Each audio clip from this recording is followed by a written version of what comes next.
at least to the insurance, and how it would apply to each of you as individuals and as a council. Steve, you have a question? Yeah, thanks, Terry, I appreciate it. I think that it's abundantly clear amongst those of us on the council, all of us on the council, that the current situation is untenable. That's never been in dispute. I think that everybody on this board, and I think even those who have been voting against the advisory board, will realize that this is not going to be a situation that can continue. We understand that. We have also asked, 3 members of this council have also asked for months to fast-track the formation of a statutorily correct Board of Public Utilities. We've been asking this since December. We've been told repeatedly that that is not possible because of the individuals that might be involved in this would not be available until May. Now, there have been some discussions and there have been some phone calls made, and I've been told and informed that is not the case, that those individuals could be before this council before May, but that has not been on the agenda of our council meetings or on any of our working discussions since December. A Board of Public Utilities that's statutorily created, that is done through a charter ordinance and follows a blueprint similar to that of the KCK Board of Public Utilities, would fix the problems that we currently see. And I've already had some confirmation from from individuals both inside and outside of this issue. However, that is not being expressed as one of the two resolutions that the mayor and a minority of the members of this governing body are putting forth to us as a possible solution. I want to fast track a BPU. I want to fast track a resolution that still gives the members of the utility the ability to be able to run as a business. And we've been talking about this and talking about this ad nauseum for months. I do find it, to be honest with you, rather disingenuous that there was no specific action on the council action form this evening. Consider action regarding the disposition of the electric utility board, but nothing specific until we get into this room and we find out that there's 2 directions that they want to take.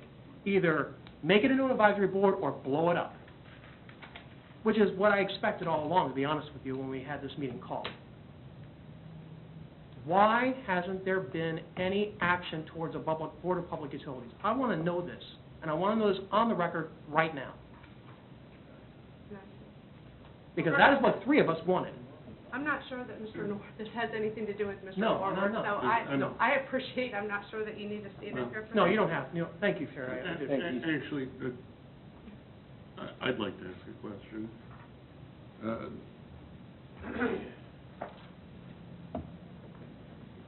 Would you wait a day longer than you had to rectify the extra legal situation if it was you that was sitting on the board?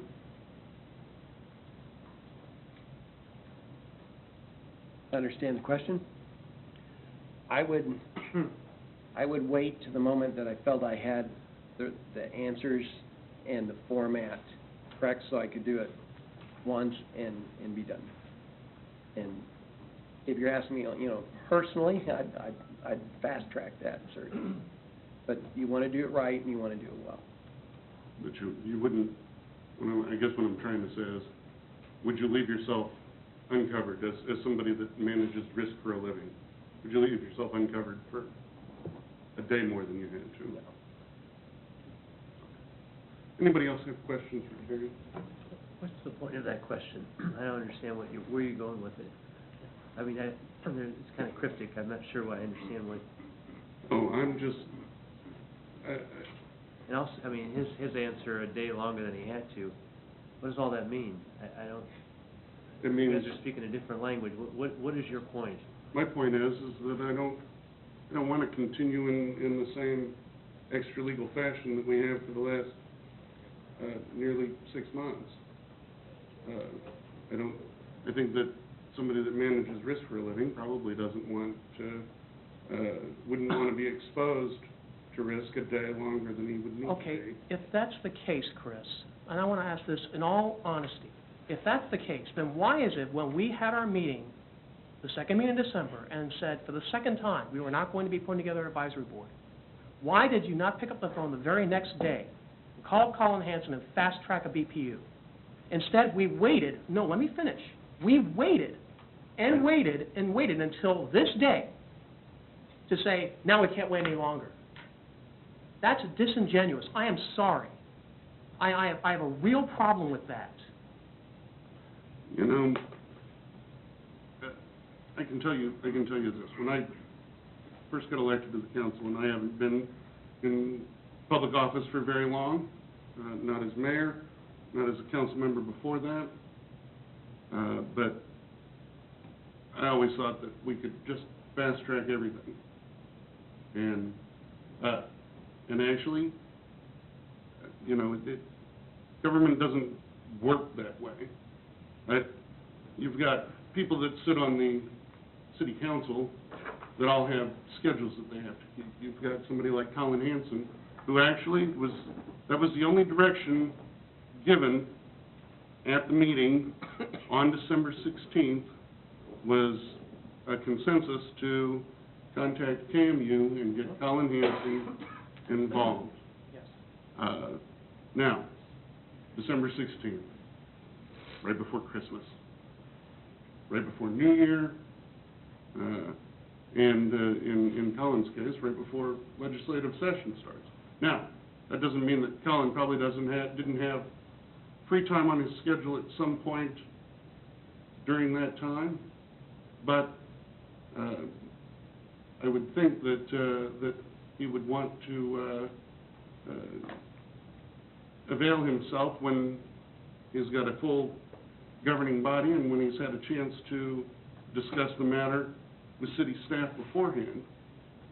And everybody on city staff has their own schedule that they need to keep. Colin Hanson wasn't going to drop everything and show up in Gardner the day after our city council meeting. And even if he could, that doesn't mean that city staff could have dropped everything the day after the city council meeting to facilitate Colin Hanson. And I don't know for sure that Colin had a Monday evening that was going to be available for him to come to Gardner to work with us in a work session, number one, during the legislative session, which he's very involved in. And if it was a day different than a Monday, quite honestly, unless it's scheduled well in advance, you've got a travel schedule. Yes, 1 week a month. The council president has a travel schedule. Other members of the board other members of the council have not always been able to or willing to cut other days loose out of their schedule to attend to city business. So I think that staff was probably trying to make every effort to get Colin here as quickly as is reasonable. How many phone calls have been made to Colin to invite him to come? I'm sorry, is this some kind of inquisition? No, mean, I would like to know. I would like to know how many phone calls have been made to Colin Hanson since December 16th with an invitation to come to Gardner to sit in on a work session of the city council. I'd like to know how many phone calls have been made. I'd suggest that you should take care in the way that you ask questions, and I'm going to leave it at that. Cheryl, you've had conversations with Colin, correct?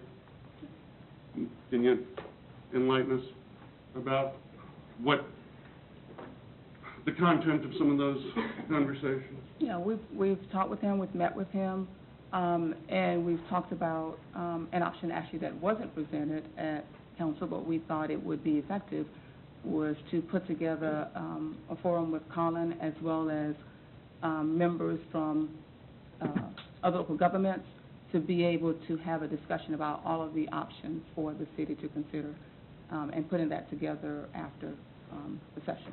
And we've also talked with the other members that we discussed to do a forum to determine their availability to meet with us in a work session as well. Okay, so we're not sitting on our hands? No. No, because we were talking about having representatives from McPherson, representatives from Consulting